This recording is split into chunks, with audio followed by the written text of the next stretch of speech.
अस्सलामुअलैकुम। एक नई वीडियो के साथ फिर मैं आपके रूबरू हूँ। आज मैं आप लोगों को बताने जा रहा हूँ इंटर 100 नंबर की उर्दू के कुछ खास सवालात। कल आपका इम्तहान होने वाला है और मैं आज कोशिश करूँगा कि ऐसे ही सवालात आपके सामने रखे जाएं जो कल आपके इम्तहान में पूछे जा सकते हों। तो चलिए वक्त गुजारे बगैर हम सीधे सीधे सवाल पर आते हैं। आपको पता होगा कि इसमें सबसे पहला चैप्टर नज़ीर अहमद की कहानी है। नज़ीर अहमद की कहानी कुछ उनकी कुछ मेरी ज़बानी, ये उर्दू का पहला खाका है। याद रखिएगा, उर्दू का पहला खाका है।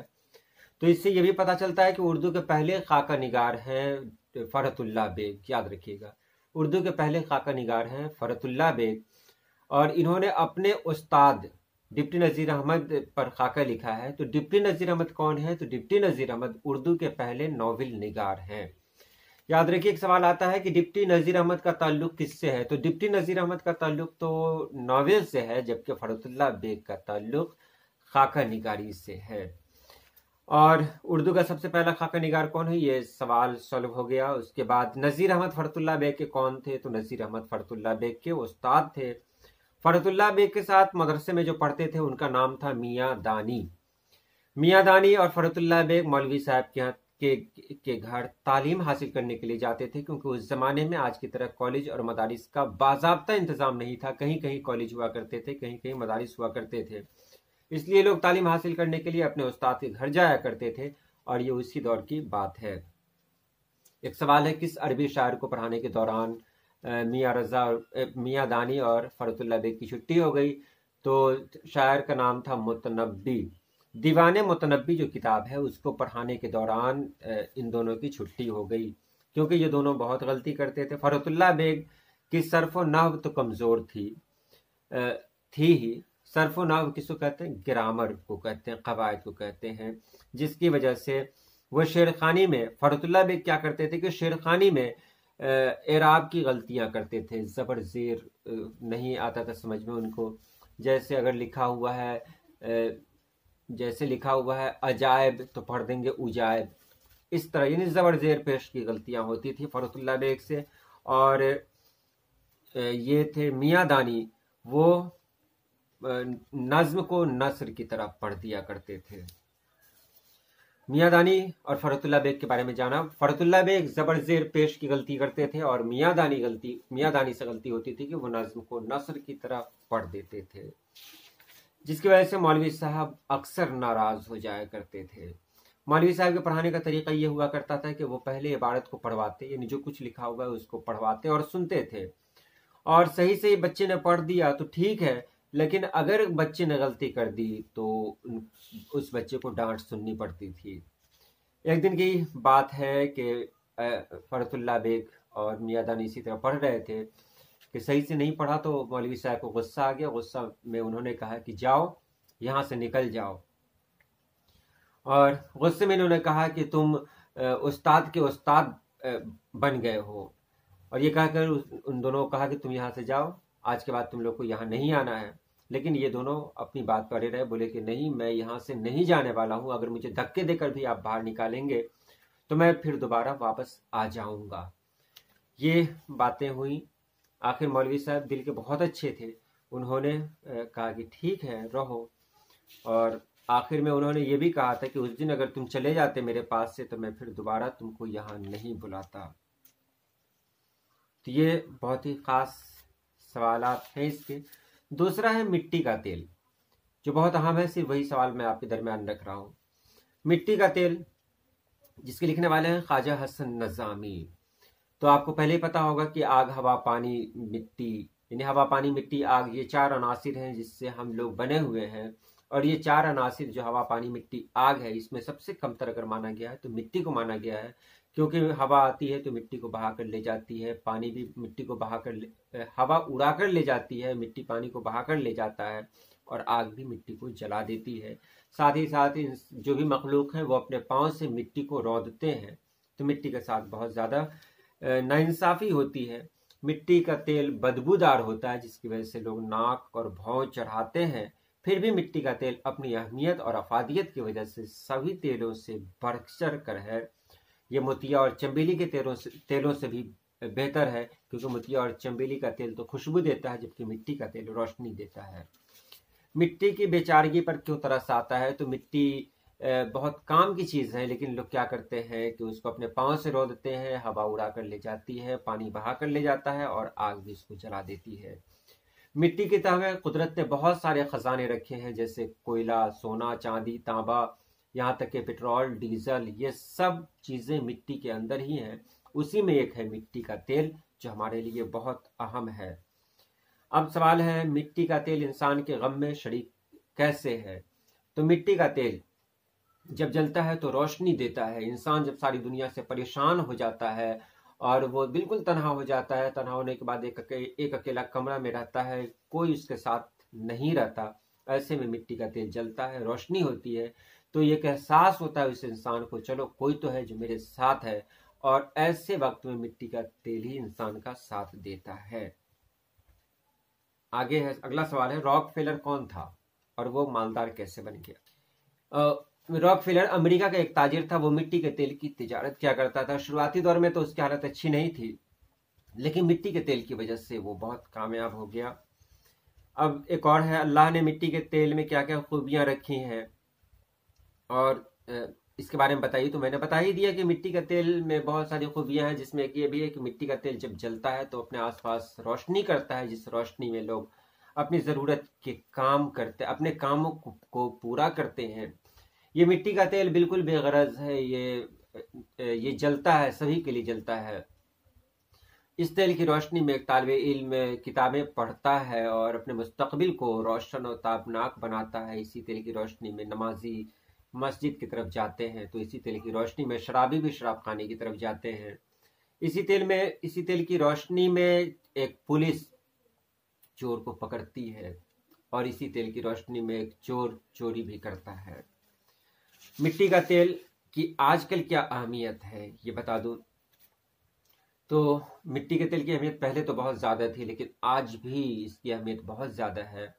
ये मजमून 100 साल पहले लिखा गया है, लेकिन 100 साल पहले के हिसाब से देखें तो इसकी अहमियत कुछ और होगी। और आज भी इसकी अहमियत है वो इस तरह है कि आज भी हमारे यहाँ, हमारे मुल्क में कई गांव ऐसे हैं जहां बिजली नहीं है, या बिजली है भी तो महीनों तक या हफ्तों तक बिजली नहीं आती है।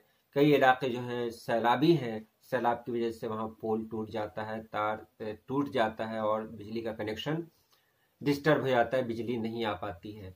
ऐसी जगह पर मिट्टी का तेल ही एक सहारा है और ये सहारा ये लोगों की जिंदगी में उजाला देता है।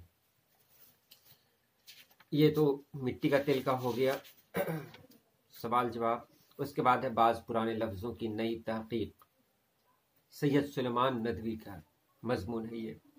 तो भूख तोड़ने की इस्तिलाह क्या है? तो भूख तोड़ने की इस्तिलाह कहते हैं नाश्ता।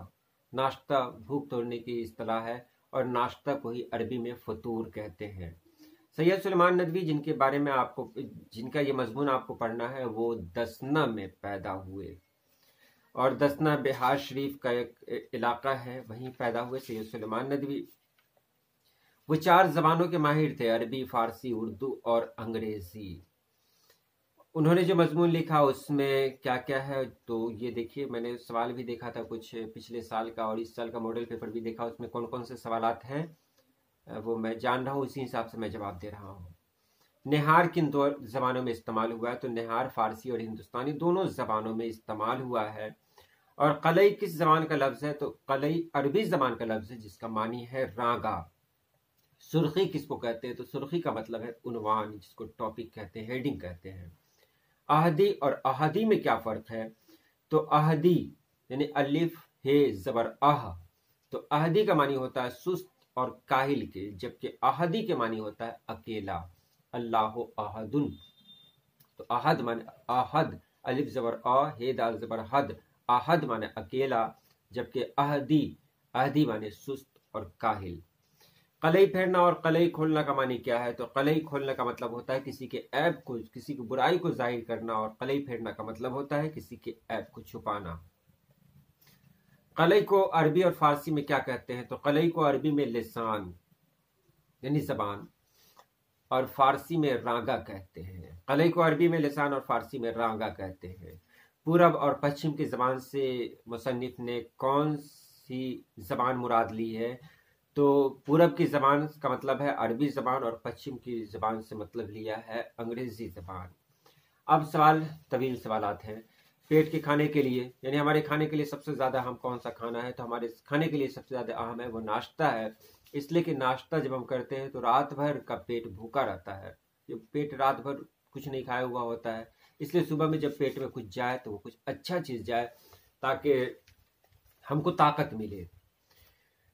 तो ये नाश्ते की अहमियत बहुत ज़्यादा है। और उसके बाद है इस पर एक वीडियो बनाई जा चुकी है, बहुत अहम वीडियो है। अगर इसमें कोई चीज़ समझ में नहीं आ रही है तो आप उस वीडियो को ज़रूर देख लें। उस वीडियो को देखने के लिए आप प्ले लिस्ट में जाएंगे और इंटर उर्दू 100 नंबर जो प्ले लिस्ट है उसको आप क्लिक करेंगे, आपकी ज़रूरत की सारी चीज़ें वहाँ मौजूद हैं।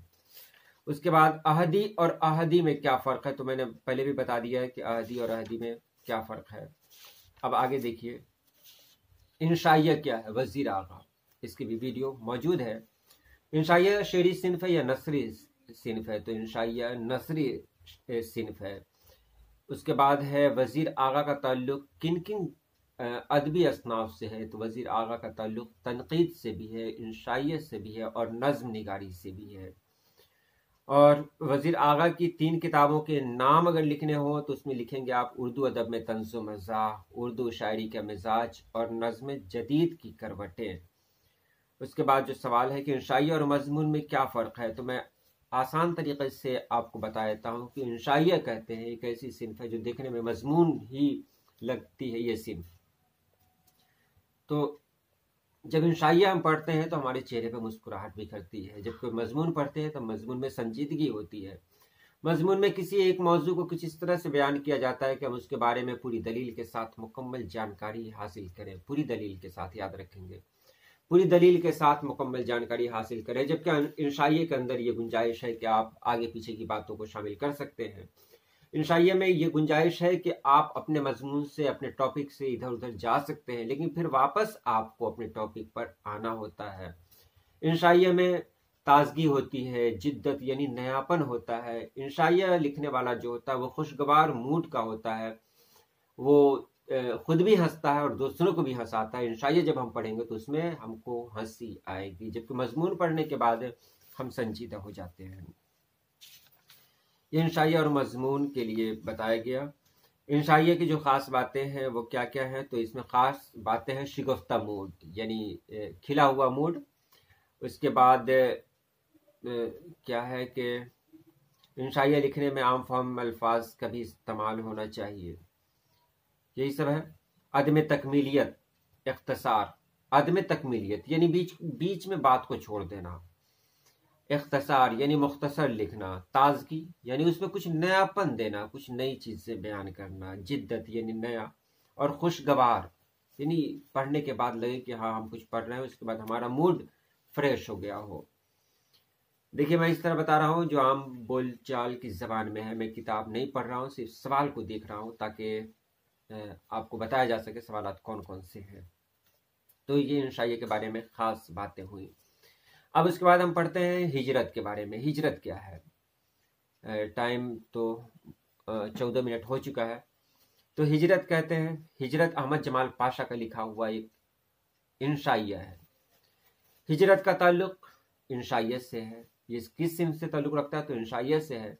बंजारों को और किस नाम से जाना जाता है, तो बंजारों को और खाना बदोश के नाम से जाना जाता है। हर मुल्क, मुल्क या मास से क्या मतलब है, तो सारा मुल्क हमारा मुल्क है। बाद शुमार और बर्फानी हिसार का मानी क्या है, तो बाद शुमाल यानी उत्तर की हवा, और बर्फानी हिसार कहते हैं, हिसार माने घेरा यानी बर्फ के तोदों का घेरा। सरमाई तातीलात, सरमाई छुट्टी गुजारने के लिए कौन महवे सफ़र रहती है, तो सरमाई तातीलात गुजारने के लिए साइबेरियाई मुर्गाबियाँ महवे सफ़र रहती हैं। किसके मुकाबले में मुहज़्ज़ब इंसान माजूर है, तो खाना बदोशों के मुकाबले में मुहज़्ज़ब इंसान माजूर है। इसके बाद हम लोग बागो बहार के बारे में जानेंगे और उसके बाद अफसाने की एक अलग वीडियो बनाई जाएगी जो बाद में बनाई जाएगी। ये तीनों वीडियो आज ही पोस्ट की जाएगी, तो इसके बारे में जान लें। हिजरत में इन्होंने कहा है कि खाना बदोशों की ज़िंदगी के बारे में कहा है कि खाना बदोश जो होते हैं हमारी हमारे आसपास हमको भी देखने को मिल जाते हैं अक्सर। ये खाना बदोश कौन होते हैं? जो अपने घर को अपने साथ लेकर चलते हैं। सबसे आगे उनका जो क्या कहते हैं, खाना बदोश का जो मालिक होता है वो चलता है। मतलब जो बंजारे का जो सरदार होता है वो सबसे आगे रहता है, उसके पीछे मर्द औरत जानवर बकरी कुत्ता वगैरह सब कुछ रहते हैं। ये खाना बदोश जब चलते रहते हैं तो देखते रहते हैं कि कौन सी जगह इनके लिए अच्छी है, कौन सी जगह रुकने के लायक है, और जो अच्छी जगह इनको मिलती है वहां जाकर ये खाना बदोशों का काफिला रुक जाता है। और कहा गया है कि ये खाना बदोश जो होते हैं उनको एक फायदा भी है इनकी जिंदगी में और एक नुकसान भी है। फायदा ये है कि खाना बदोश जिस इलाके में रहते हैं वो इलाका उनका अपना नहीं रहता है। मिसाल के तौर पर अगर उस इलाके में कोई बीमारी आ गई या उस इलाके में कोई कुदरती आफत आ गई, मिसाल के तौर पर सैलाब है, जलजला है, तो इसका असर खाना बदोशों पे नहीं पड़ता क्योंकि उनका इलाका ये नहीं है, वो अपनी जगह को छोड़कर कहीं और जा सकते हैं। तो ये फायदा होता है उनके साथ कि अगर वहाँ मतलब सैलाब आ गया तो इनको कोई परेशानी नहीं है क्योंकि इनका घर छोटा मोटा घर है, ये उसको समेटते हैं, समेटने के बाद वहां से चले जाते हैं। नुकसान क्या है? तो नुकसान ये है कि उनका कोई घर नहीं होता, इससे लोग उन पर यकीन नहीं करते।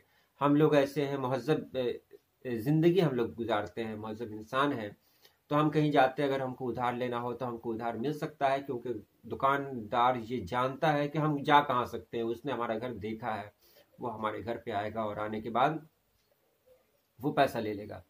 लेकिन एक खाना बदोश जो होता है वो कहीं से उधार नहीं ले सकता क्योंकि उसको कोई उधार देगा ही नहीं, क्योंकि उसका कोई ठिकाना ही नहीं होता। साथ ही साथ अगर हमारे आसपास में पड़ोसी भी होते हैं, हमारे अपने भी होते हैं, हमारे रिश्तेदार भी होते हैं जो मुसीबत के वक्त में हमारे काम आते हैं, जबकि खाना बदोशों की जिंदगी में ऐसा कुछ नहीं होता है। उनके जो काफिला में लोग होते हैं वही उनके काम में आते हैं, दूसरा कोई काम में नहीं आता। खाना बदोशों के साथ एक बहुत बड़ा मसला ये भी है कि अगर कहीं पर चोरी डकैती होती है तो पुलिस अपनी नाकामी को छुपाने के लिए खाना बदोशों को पकड़ कर ले जाती है ताकि लोगों को बता सके कि उसने मुजरिम को गिरफ्तार कर लिया। भले ही सही मुजरिम को न गिरफ्तार करे, मुजरिम को गिरफ्तार करने का ढोंग जरूर रच देती है। खाना बदोश जिंदगी का कुम्हार है, ये भी आपको बता दिया जा रहा है कि खाना बदोश जिंदगी का कुम्हार है, बिल्कुल कुम्हार है। कुम्हार क्या करता है? नए नए बर्तन बनाता है, मिट्टी के बर्तन बनाता है। ये खाना बदोश भी बिल्कुल वैसा ही है। ये जाता है, जब तक किसी इलाके में इसको रहना हो वहां घर बनाता है, वहां पर वो रहना शुरू कर देता है। जब उसको लगता है कि ये इलाका मतलब अब उसके लायक नहीं रहा तो वो वहां से वो जगह छोड़ देता है और फिर नई मंजिल की तरफ बढ़ता है और नई जगह अपना वो ठिकाना डालता है। अब इंसानी जिंदगी में कितनी हिजरतें हैं? तो इंसानी जिंदगी में 3 हिजरतें हैं। पहली हिजरत, दूसरी हिजरत और आखिरी हिजरत। तो पहली हिजरत कहते हैं जो हम दुनिया में पैदा होते हैं, दुनिया में जब पैदा होते हैं उसको पहली हिजरत कहते हैं। उसके बाद दूसरी हिजरत जो बहुत तवील है, बहुत लंबी हिजरत होती है, ये जिंदगी से लेकर मौत तक का सफर होता है और इसको हिजरत इस्तेहकाम भी कहते हैं। इस हिजरत में हम लोग बहुत सारी हिजरतें करते हैं, जैसे हम जिंदा भी हैं, दुनिया में भी आए हुए हैं और फिर यहाँ से भी हमको कमाने के लिए कभी मुंबई, कभी दिल्ली, कभी बनारस वगैरह जाना पड़ता है। और एक हिजरत के अंदर भी कई कई हिजरतें हो जाती हैं। आखिरी हिजरत मौत को कहते हैं, जब हम अपना सब कुछ छोड़कर एक नई दुनिया की तरफ चले जाते हैं और ये सफ़र जब हमारा होता है तो फिर वापस लौटने के लिए नहीं होता है, हम हमेशा के लिए चले जाते हैं। ये 3 हिजरतें हमारी ज़िंदगी में हैं। एक बहुत ये ख़ास है, मगरिब की जानिब हिजरत करने वाले को आज़ाद पंछी को सोने के पिंजरे में कैद कर देने के मुतरादिक क्यों कहा गया है? मगरिब की तरफ जो हिजरत करते हैं, मगरिब की तरफ हमारी क्या है? तो देखिए, सऊदी अरब मगरिब की तरफ है, अमेरिका, यूरोप, ये सब मगरिब यानी पश्चिम की तरफ है। जो लोग पश्चिम की तरफ हिजरत करते हैं सभी लोग जानते हैं ये लोग कमाने के लिए जाते हैं। ये लोग वहां जाते हैं तो आज़ाद पंछी को सोने के पिंजरे में कैद कर देना, ये इस तरह कहलाता है। ये अपने मुल्क हिंदुस्तान में थे, अपने मुल्क भारत में थे, फिर यहाँ से ये चले गए कमाने के लिए। वहां दौलत तो कमाई इन्होंने, बहुत कुछ कमाया, लेकिन जब वो वहां से वापस मतलब वहां रह रहे हैं तो बहुत कुछ मिस कर रहे हैं, ये बहुत कुछ खो रहे हैं। इनके न वालदैन का साथ है, न दोस्तों का साथ है, न घर वालों का साथ है। वहाँ दौलत तो है इनके पास सहूलत तो है, लेकिन वो मोहब्बत जो होनी चाहिए, वो अपनाइयत जो होनी चाहिए, वो इनको नहीं मिलती है क्योंकि ये अपने मुल्क में नहीं रहते हैं। सिर्फ दौलत के लिए ये जाते हैं तो सोने के पिंजरे में कैद रहते हैं, इनकी ज़िंदगी इनके मुताबिक नहीं गुजरती। ये हिजरत के बारे में कुछ ख़ास बातें हुई। और आखिरी में इसके बारे में मैं आपको बता रहा हूँ बागो बहार। मीर अमन देहलवी का लिखा हुआ ये क्या कहते हैं, मीर अमन देहलवी का लिखा हुआ है ये बागो बहार। तो मीर अमन देहलवी कौन थे? ये सबक जो है बागो बहार मीर अमन देहलवी का लिखा हुआ है। मीर अमन देहलवी की पैदाइश दिल्ली में हुई और मीर अमन देहलवी के बारे में ज़्यादा जानने की ज़रूरत नहीं। मीर अमान का तखल्लुस था। ये दिल्ली से अजीमाबाद आए, यानी पटना आए। पटना के बाद इन्होंने कलकत्ता का सफ़र किया और फोर्ट विलियम कॉलेज में इन्होंने मुलाजमत की। फोर्ट विलियम कॉलेज में उर्दू ज़बान के जो हेड थे जॉन गिलक्रिस्ट, उनके तवस्सुस से यानी उनकी पैरवी से बहुत कुछ इनको मिला। फोर्ट विलियम कॉलेज में जॉन गिलक्रिस्ट थे, उनकी फरमाइश पे इन्होंने एक किताब का तर्जुमा किया, क़िस्से चार दरवेश का उर्दू में तर्जुमा जब किया गया तो उसका नाम पड़ा बागो बहार। बागो बहार में 4 दरवेशों के क़िस्से बयान किए गए हैं। मीर अमन देहलवी ने जब बागो बहार मुकम्मल किया तो इनको इनाम के तौर पर 500 रुपये दिए गए, जो उस ज़माने में बहुत ज़्यादा अहमियत रखते थे। इनको 40 रुपये महीने पर फोर्ट विलियम कॉलेज में रखा गया था। इन्होंने जो किताब लिखी उसमें एक और किताब है गंजे खूबी, इसको याद रखें। मीर अमन देहलवी की एक और कौन सी किताब है? तो गंजे खूबी है। लेकिन जो मकबूलियत बागो बहार को मिली वो और किसी किताब को नहीं मिली। यहाँ जो ख़ास बातें हैं वो ये हैं कि मुबारक शहजादे को उसके चचा से निजात दिलाने के लिए क्या मशवरा देता है। मैं इस कहानी को एक बार और बताता हूँ बिल्कुल हल्के फुल्के अंदाज में कि एक बादशाह है। वो बादशाह क्या करता है, चीन, माचीन, हिंदुस्तान, इसमें 3 मुल्कों का नाम आता है। 3 मुल्कों का नाम आता है। बादशाह का ताल्लुक रहता है चीन से। चीन का एक बादशाह रहता है। वो बादशाह जब आखिरी उम्र को पहुंचता है, यानी उसकी मौत, तो उसको लगता है कि अब वो मर जाएगा, तो अपने छोटे भाई को बुलाता है और कहता है कि देखो मैं मरने वाला हूँ, लेकिन मुझे फिक्र है कि मेरे बाद इस मुल्क का बादशाह कौन बनेगा, क्योंकि मेरा बेटा इतना छोटा है कि वो इस मुल्क की हुकूमत, इस मुल्क को चला नहीं सकता है। इसलिए ऐसा करो कि तुम इस मुल्क को चलाओ, मेरा बेटा जब बड़ा हो जाए तो इस मुल्क की सल्तनत उसके हवाले कर देना। ये वादा करवाता है अपने भाई से और करने के बाद उसका इंतकाल हो जाता है। राजा का भाई, बादशाह का भाई वहाँ का बादशाह बनता है। बादशाह बनने के बाद वो चलाने लगता है मुल्क को।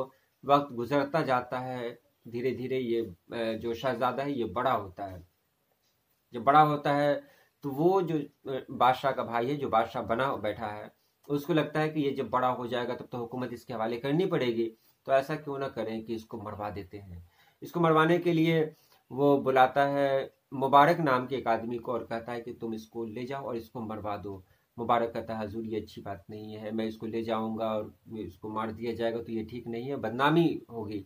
इसलिए ऐसा करें कि मैं इसको जंगल में ले जाता हूँ और एक ऐसी जगह छोड़ दूंगा जहाँ से कोई आज तक वापस आया ही नहीं है। इससे आप भी बचेंगे, आप पर भी इल्जाम नहीं लगेगा और मैं भी कह दूंगा कि हाँ शिकार पे गया था और शिकार पे कोई हादसा हो गया। बादशाह को बात पसंद आती है। वो मतलब कहता है कि ठीक है ले जाओ। तो मुबारक शहजादे को लेकर जाता है, लेकिन मुबारक बहुत अच्छा आदमी है। वो शहजादे को सारी बात बता देता है और कहता है कि देखो ऐसा समाजरा है। वो शहजादा रोने लगता है, कहता है कि आप क्या करें। तो मुबारक कहता है कि तुमको यहाँ पास में तुमको ले चलते हैं, जिनों का बादशाह है मलिक सादिक, उससे मिलवाते हैं तुमको। वो तुम्हारे वालिद का दोस्त रह चुका है और वो ज़रूर तुम्हारी मदद करेगा। उसके अलावा कोई ऐसा नहीं है जो तुम्हारी मदद कर सकता हो। ये लड़का बोलता है ठीक है चलिए वहाँ। तो दोनों तैयार होते हैं। मलिक सादिक के पास जाने से पहले ये लोग बहुत कुछ सामान भी खरीदते हैं। बहुत कुछ सामान जो मलिक सादिक के लिए जो होता है, जैसे इत्र और सुलेमानी सुरमा वगैरह खरीदते हैं और जाते हैं। मलिक सादिक के इलाके में जब दाखिल होते हैं तो मुबारक कहता है कि शहजादे दिखाई दे रहा है तुम्हें कुछ? तो शहजादे कहता है कि मुझे कुछ दिखाई नहीं दे रहा है। तो ये सुलेमानी सुरमा शहजादे की आंखों में लगाता है तो शहजादे को सब कुछ दिखाई देने लगता है, जिन्नातों का आना जाना, घूमना फिरना। ये लोग मलिक सादिक के पास जाते हैं। मलिक सादिक बहुत खुश होता है। मुबारक अपनी सारी बातें मलिक सादिक को कहता है। मलिक सादिक तैयार होता है कि ठीक है हम तुम्हारा काम करेंगे, लेकिन मेरा भी एक काम करना होगा। वो काम ये है कि तुमको एक तस्वीर उसके हवाले करता है और कहता है कि इस तस्वीर को देखो, इसको कहीं से ढूंढ कर ला दो। अगर तुम इसको ढूंढ कर ला दिए तो मैं भी तुम्हारा काम कर दूंगा। शहजादा वो तस्वीर देखता है, एक लड़की की तस्वीर होती है, और उसके बाद वहां से निकल जाता है उस लड़की की तलाश में। 7 सालों तक घूमता रहता है ये शहजादा मुबारक के साथ। आखिर एक ऐसे मुल्क में पहुंचता है जहां चारों तरफ दौलतमंद लोग ही नजर आते हैं। वहां जाने के बाद देखता है कि एक अंधा हिंदुस्तानी फकीर घूम रहा है, कुछ मांग रहा है, लेकिन कोई उसको कुछ नहीं देता है। वो शहजादे के पास आता है तो शहजादा उसको एक अशरफी देता है। वो दुआ देते हुए चला जाता है। शहजादा भी उसके पीछे पीछे चला जाता है। वो आदमी जाता है और जाने के बाद एक खंडर में घुस जाता है। खंडर में घुसने के बाद वो आवाज देता है कि बेटी इधर आओ। आज एक बच्चे ने मुझे एक अशरफी दी है, जिसकी वजह से मैंने आज बहुत सारी चीजें खरीदी हैं, आटा लेकर आया हूँ और भी बहुत सारी चीजें लेकर आया हूँ। तो आज लो इसको, रोटी बनाओ, आज भरपेट खाना खाएंगे। वो लड़की जब अंदर से बाहर निकलती है तो शहजादा देखता है और तस्वीर से मिलाता है। ये वही लड़की होती है जो मलिक सादिक, जिसकी तस्वीर मलिक सादिक उसको दिए रहता है। अब आगे क्या है ये तो इसके बारे में नहीं है, कुछ दिया हुआ नहीं है, आगे पढ़िएगा। तो आज मतलब अभी के लिए इतना ही। मैं इंशाल्लाह फिर रात में 2 वीडियो और पोस्ट करूंगा। जो बाकी दोनों हैं वो आज मैं बता ही दूंगा, नज़्म की भी और गज़ल की भी। तो चलिए आज के लिए इतनी रहने देते हैं। अल्लाह पाक आप सभी लोगों को खुश रखे, आबाद रखे।